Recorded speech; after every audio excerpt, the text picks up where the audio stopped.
ഈശോയിൽ സ്നേഹം നിറഞ്ഞവരെ, ഗ്ലോറിയയിലേക്ക് എല്ലാവരെയും ഒരിക്കൽ കൂടി സ്വാഗതം ചെയ്യുന്നു. നിരാശയില്ലാത്ത വ്യക്തി ഈ ജീവിതത്തിൽ വളരെ ചുരുക്കമാണ്. ഈ നിരാശ എന്ന് പറയുന്നത് നമ്മളെ സംബന്ധിച്ചിടത്തോളം, ഓരോ ക്രൈസ്തവ വിശ്വാസിയെ സംബന്ധിച്ചിടത്തോളം പിശാച് തീർക്കുന്ന വലിയ ഒരു കെണിയാണ്. തൻ്റെ ഹൃദയത്തിൽ നിരാശയുടെ വിത്ത് വിതയ്ക്കാനാണ് പിശാച് തക്കം പാർക്കുന്നത്.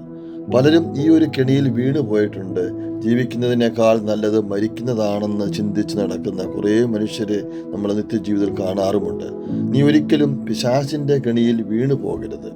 നമ്മുടെ ദൈവം നിരാശയുടെ ദൈവമല്ല. എൻ്റെ മകൻ്റെ ഉദ്ധാനവും ജനനവും ഒക്കെ നിരാശയിലേക്ക് തള്ളിയിടാനുള്ളതല്ല, പ്രത്യാശയിലേക്ക് കരകയറ്റാനുള്ളതാണെന്ന് പരിശുദ്ധ അമ്മ നമ്മോട് പറഞ്ഞു തരുന്നു.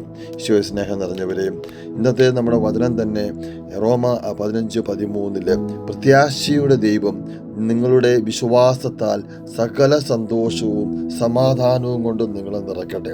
അങ്ങനെ പരിശുദ്ധാത്മാവിൻ്റെ ശക്തിയാൽ നിങ്ങൾ പ്രത്യാശയിൽ സമൃദ്ധി പ്രാപിക്കുകയും ചെയ്യട്ടെ. നമ്മുടെ ദൈവം ഒരു പ്രത്യാശയുടെ ദൈവമാണ്.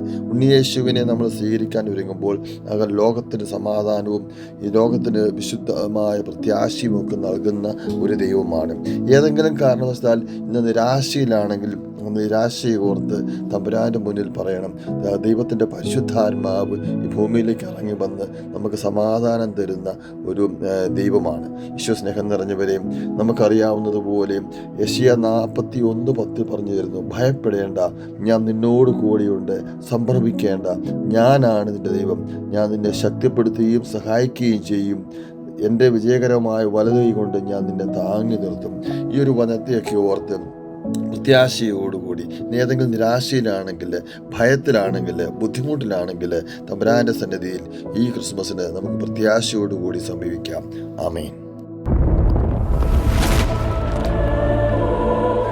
This is a sweet and bitter spiritual program. Join with us in sharing